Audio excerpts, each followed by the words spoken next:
Amigos, nesta sexta-feira, dia 7 de março, a minha esposa Ani e eu, nós então estávamos fazendo o culto do pôr do sol, e o título da meditação é A Igreja dos Sonhos de Deus. E eu quero compartilhar com você, ou com vocês, essa meditação.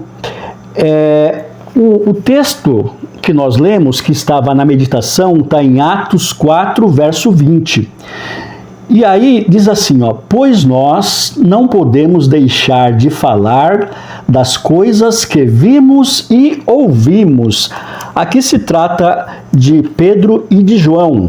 Se você contextualizar esse verso lendo o que vem antes, você verá que Pedro e João, eles curaram um coxo de nascença à porta do templo. E eles foram presos por isso, foram indagados no Sinédrio, e eles foram assim fustigados a pararem de fazer essas coisas e a pararem de pregar. Eles pregavam Jesus, que foi crucificado e que ressuscitou, que havia sido ressuscitado.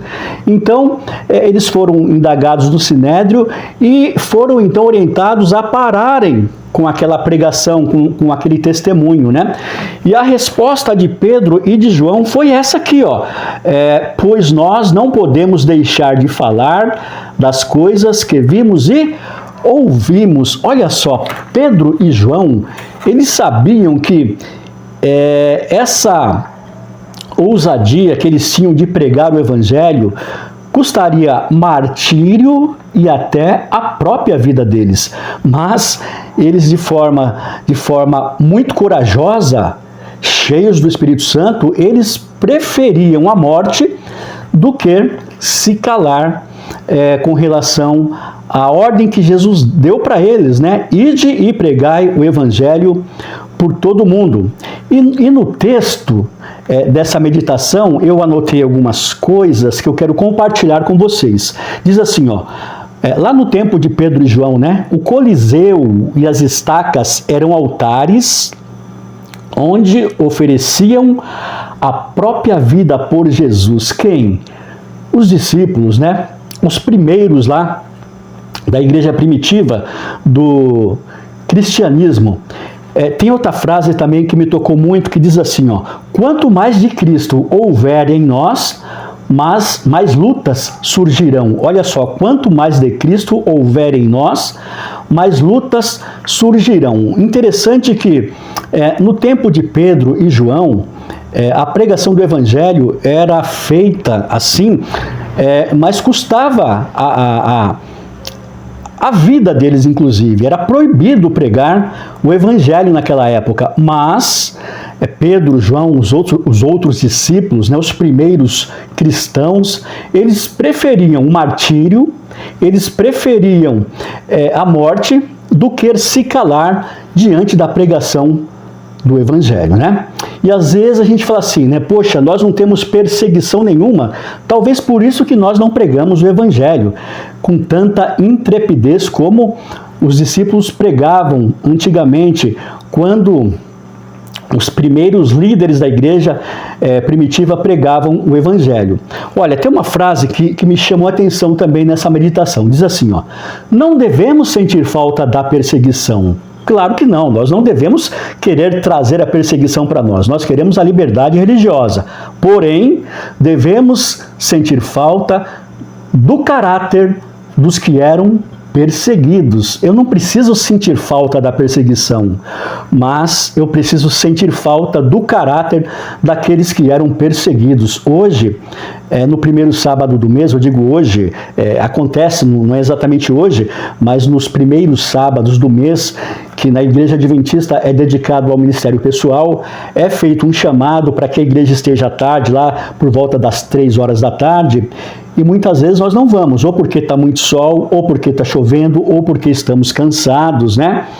Sendo que os crentes da igreja primitiva, eles enfrentavam uma oposição muito grande. Eles arriscavam as suas próprias vidas para poder pregar o Evangelho. Tem uma pergunta que está colocada também nessa meditação do pôr do sol de sexta-feira, muito assim, profunda.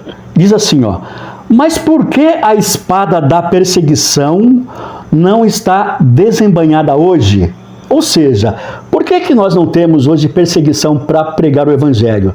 Se eu quiser agora, saindo dessa minha gravação, ir de casa em casa pregar o Evangelho, ninguém vai me prender por causa disso, né? Por que nós não temos perseguição hoje? Será que é porque nós estamos no caminho de Deus e Ele está nos abençoando, por isso que não tem perseguição? Será que nós estamos fazendo tudo certinho conforme Jesus manda, por isso Ele está nos livrando da perseguição?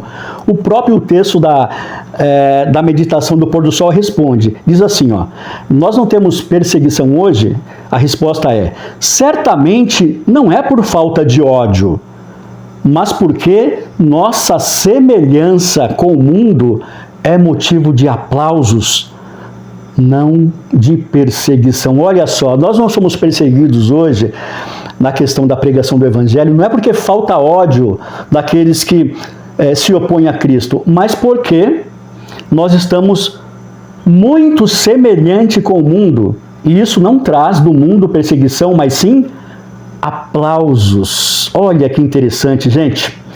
E termina dizendo assim o texto, né, desse parágrafo eu me refiro: quando retomarmos a ousadia de buscar a semelhança com Cristo, as fogueiras voltarão a se acender. Amigos, nós não devemos provocar a perseguição, mas nós precisamos sim buscarmos o caráter daqueles que eram perseguidos.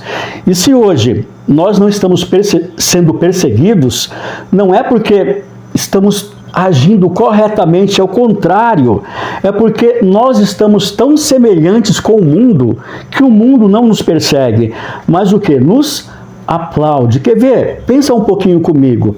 Como é que nós, de uma forma geral, crentes cristãos, nos vestimos hoje? Fala a verdade, de uma forma geral, é ou não é muito parecido com o mundo? A maneira que nós damos o nosso testemunho, o nosso vocabulário, o nosso linguajar, de uma forma geral, não é muito parecido com o mundo? Aquilo que comemos e bebemos não é muito parecido com o mundo?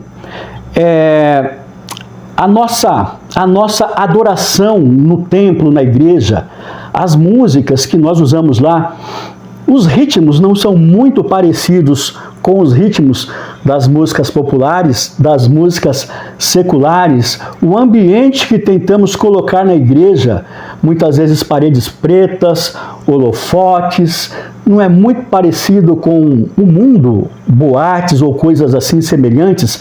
Amigos, enquanto nós estivermos parecidos com o mundo, não teremos a perseguição, teremos aplausos do mundo, porém estaremos muito longe de Jesus. Quando nos aproximarmos de Jesus realmente, quando o nosso caráter for semelhante ao de Cristo, como está dizendo aqui, as fogueiras voltarão a se acender, a perseguição vai se acirrar. Não que nós queremos perseguição, mas nós queremos o quê? Que Jesus volte logo. E para isso acontecer, as profecias têm que ser cumpridas, o Evangelho tem que ser o quê? Pregado. Eu quero pedir duas coisas para vocês aqui. Este ano eu estou como diretor, junto com a minha esposa, do Departamento de Lar e Família. E eu peço para você, faça o pôr do sol com a sua família. Não deixe de fazer. Mas eu estou também como ancião da igreja e o Ministério Pessoal é um dos departamentos que eu estou assessorando. Então, dia 5 agora de abril, o primeiro sábado de abril, aqui na Igreja do Vitória Régia 2, nós teremos pela manhã um sermão voltado para o trabalho missionário e à tarde, por volta das 3 horas da tarde, 3h30, nós estaremos na rua fazendo o trabalho de Jesus, fazendo visitas missionárias. E eu quero já convocar toda a igreja aqui do Vitória Régia 2 para que já coloque na sua agenda que dia 5 de março, por volta das 3 da tarde, você já tem um compromisso. Porque o irmão Valdivino, que é o líder do Ministério Pessoal, junto com a sua equipe, juntamente com a ASA, juntamente com a Escola Sabatina e juntamente comigo, que sou o ancião do Ministério Pessoal e também da Escola Sabatina, nós estaremos ali por volta das 3 da tarde para fazer uma pequena meditação e vamos sair para o campo, vamos sair para a rua para pregar o Evangelho. Eu faço esse apelo para você anotar na sua agenda, dia 5 de abril, primeiro sábado de abril. Não faça nenhum compromisso sábado à tarde, porque a igreja toda estará na rua fazendo o que Cristo mandou. Ide e pregai o Evangelho por todo o mundo.